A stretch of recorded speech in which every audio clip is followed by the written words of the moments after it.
Le texte qui suit est une adaptation de la description du métier de détective privé telle qu'on la trouve sur le site internet du CIDJ, le Centre d'information et de documentation jeunesse. Le travail d'un détective privé consiste principalement à rechercher des éléments pouvant être utilisés lors de procès ou de procédures judiciaires. Les enquêtes et les filatures font partie de son quotidien, mais il doit toujours agir dans le cadre de la loi. Un détective privé peut être généraliste ou spécialisé. Par exemple, il s'occupe de cas de divorce pour faute, de problèmes de droit de garde, de querelles de voisinage, ainsi que du recouvrement de dettes.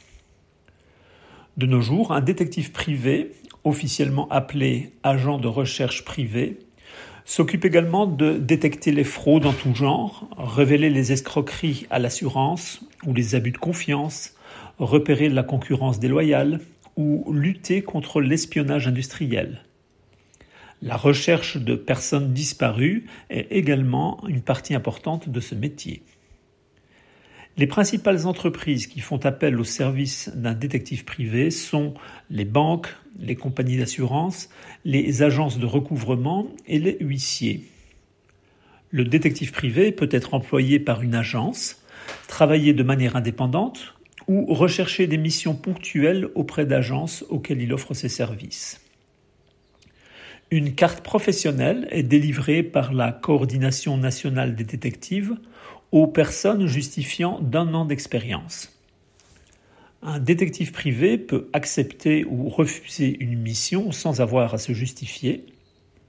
À la fin de chaque mission, il rédige un rapport détaillé.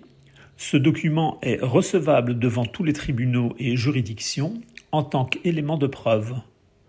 Pour exercer ce métier, des qualités essentielles telles que l'observation, la patience, l'endurance, la détermination et l'adaptabilité sont nécessaires.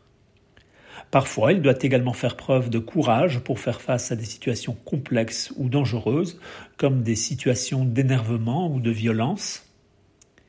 Il est souhaitable d'avoir un permis moto et indispensable d'avoir un permis de conduire voiture.